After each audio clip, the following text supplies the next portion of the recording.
इस भाग में हम छ संबंधी नियम के विषय में जानेंगे। अब यहाँ पर हम देख रहे हैं जो द्वितीय शब्द का प्रथम वर्ण है, यदि छ है और उससे पहले जो आपका प्रथम वर्ण है उसका अंतिम वर्ण यदि अ, ई, उ लघु यानी कि छोटे में से या दीर्घ आ होने पर यदि इनका मेल आपस में हो जाए तो यहाँ पर एक नए वर्ण का आगमन हो जाएगा। वो नया वर्ण है च। अब वो नया वर्ण च है। अब ध्यान से सुनेंगे, यदि किसी अ, ई, उ और आ का मेल यदि छ से होता है तो जो नया शब्द आएगा हमारे पास वो है च, और बाकी के वर्ण वैसे के वैसे ही नीचे आ जाएंगे। उम्मीद है इतना समझ आ रहा होगा आपको। अब नीचे आ जाएंगे। इनमें कोई भी वर्ण नष्ट नहीं होगा परंतु नए वर्ण का आगमन हो जाता है। अब हम इसका एक उदाहरण देख लेते हैं। सबसे पहले मैं एक शब्द लूँगी परी, साथ में छेद।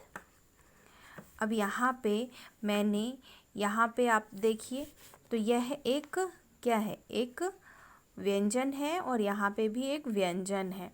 प्रथम का अंतिम वर्ण ई दिया हुआ है और दूसरे का छ से मेल हो रहा है तो क्या बन जाएगा, यहाँ पे च बन जाएगा। उम्मीद है इतना समझ आ रहा होगा आपको। अब इसके बाद जो बाकी के शब्द हैं वो वैसे के वैसे ही यहाँ पे आ जाएंगे। अब यहाँ पे क्या हो गया, परी हो गया। तो अब यहाँ पे जो नया शब्द बनेगा वह क्या बन जाएगा, परिच्छेद। यानी कि परी जोड़ छेद से जो नया शब्द बना उसको कहते हैं परिच्छेद। ये जो आपके व्यंजन हैं इसमें थोड़ा अलग से करना होगा। जैसे हमने रूल 1 और 2 किया लेकिन ये कॉमन हो गया, लेकिन जो व्यंजन संधि में आपके रूल हैं वो आपके वर्णों के साथ कुछ स्पेशल रूल हैं वर्ण के साथ। उम्मीद है कि इतना जो भी मैंने अभी तक समझाया वह आपको समझ आ गया होगा। अब जानते हैं चौथे रूल के बारे में, त संबंधी नियम।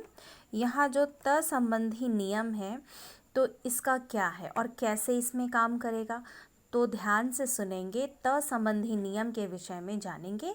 हमने पहले 2 रूल के विषय में जान लिया है, उसमें सारे व्यंजन थे, उनके बीच जो संधि होती है वो आ जाती है। लेकिन नियम ऐसे होते हैं जिसके लिए हमें अलग से नियम पढ़ना होता है। तो हम त संबंधी नियम देखते हैं। इसमें यदि हमारा प्रथम शब्द का अंतिम वर्ण यदि त होगा, यदि प्रथम शब्द का अंतिम वर्ण यदि त होगा तो यहाँ पे बात हो रही है, तो इसका जब मेल किसी च या छ से हो तो जब इनका आपस में मेल होता है तो यह त च में परिवर्तित हो जाता है और दूसरा वर्ण वैसा का वैसा नीचे आ जाता है। इसका भी हम एक उदाहरण देख लेते हैं। तो सबसे पहले मैंने एक शब्द लिया उत, जोर, चारण। यहाँ प्रथम शब्द के अंतिम में ता और दूसरे के प्रथम वर्ण में च है। तो जब इनका मेल होता है तो ये जो हमारा त है ये बदल जाता है च में बदल जाता है। अब हमारे पास जो शब्द बचते हैं, अब हमारे पास ऐसे ही उत्तर आ जाएगा चारण। जैसे अब जब ये च में बदल गया और यहाँ वैसा का वैसा उतर के आएगा और यहाँ हो जाएगा उ, तो हमारे पास क्या हुआ, इसका जो उत्तर है उच्चारण। उच्चारण इसका यह उत्तर हो जाएगा। इसी प्रकार मैं एक और जल्दी से बता देती हूँ। ये कहाँ बताऊँ, यहाँ बता देती हूँ। यहाँ पे अब मैंने एक शब्द लिया सत्य, सत्य के साथ मैंने लिया एक शब्द चरित्र। अब यहाँ पे मैं इसको और इसको आपस में जब हम मेल इन दोनों का करेंगे तो च और यहाँ पर स, क्योंकि ये ऊपर का नीचे उतर के आ गया, अब चरित्र वैसा का वैसा आ गया। तो यहाँ पे हमारे पास जो एक शब्द तैयार हुआ वह है सचरित्र। उम्मीद है इतना समझ में आ गया होगा। अब हम त संबंधी नियम का दूसरा नियम देखेंगे। अभी हमने प्रथम का नियम जाना है जिसमें हमने 4 रूल के विषय में बात की है। अब हम जानेंगे दूसरे नियम के विषय में। तो जो दूसरा नियम यहाँ है चौथे का, वह है त संबंधी नियम ये। तो यहाँ पर जैसे त संबंधी नियम का दूसरा नियम, यदि हमारा प्रथम शब्द का अंतिम वर्ण त है वो ज में परिवर्तित हो जाएगा, ज में बदल जाएगा। यदि प्रथम का त है तो जब हम बनाते हैं शब्दों को यह है त में परिवर्तित हो जाएगा, ज में परिवर्तित हो जाएगा यदि त रहेगा तो। और ये शब्द इसके और ये शब्द इसके साथ ऐसे ही आ जाते हैं। ये जो है वैसा का वैसा नीचे आ जाएगा। यह हमारा त संबंधी क्या है, दूसरा नियम है। अब उदाहरण देखते हैं, उदाहरण क्या है और कैसे है। तो सबसे पहले मैंने लिया उत, जमा, ज्वल। अब यहाँ पे प्रथम का अंतिम क्या है, त है, और यहाँ दूसरे का ज है। जब इनका मेल आपस में होगा तो क्या होगा, ये जो है ज बन जाएगा। हलंत है तो हलंत के साथ आएगा।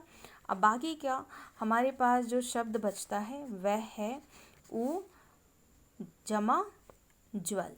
तो यह जब आपस में जुड़ेगा तो जो शब्द बन के तैयार होगा उज्ज्वल, उ ज ज व ल, उज्ज्वल, यानी कि उत जोड़ ज्वल बनता है उज्ज्वल। अब जानेंगे त संबंधी तीसरा नियम। यह है हमारा त संबंधी तीसरा नियम। यदि त का मेल किसी श से हो तो इन दोनों का मेल होगा। तो इस बार आपके दोनों ही वर्ण बदल जाते हैं। जैसे त बदल जाएगा च में, श बदल जाएगा छ में। जैसे त है य पर में परिवर्तन हो जाएगा इसका, और च का परिवर्तन हो जाएगा श में। ध्यान से सुनेंगे। जैसे त है इसका परिवर्तन हो जाएगा य में, और च का परिवर्तन हो जाएगा, त का परिवर्तन च में, श का परिवर्तन छ में हो जाएगा। उम्मीद है इतना समझ में आ गया होगा। अब हमारे पास जो एक रूल है वो ये हमारे पास बन के तैयार हो गया। अब हम देखेंगे इसका उदाहरण। तो हमारे पास इसका उदाहरण क्या है, यहाँ पे हमने लिया है उत जोड़ श्वास। तो प्रथम का अंतिम अक्षर क्या है, त है। दूसरे का क्या है, श है, लेकिन ये आधा है। और ये जो आधा है तो जब इनका आपस में मेल होगा तो क्या होगा, त का बन जाएगा, क्या बन जाएगा, च में बदल जाएगा। और जो श है छ में। लेकिन ध्यान रखने वाली बात यह है कि यह तो आधा है, तो आधा है तो छ भी आधा ही होगा, है ना, छ भी आधा ही होगा। अब यहाँ पे हमको देखना है कि यह अब कैसे एक नया शब्द बनाता है। तो यह जब आधा हो जाएगा तो बचा हमारे पास शब्द कितना। यहाँ पे बच गया वास और यहाँ पे बच गया ऊ। तो हमारे पास अब जो बन करके आता है शब्द उच्छ्वास।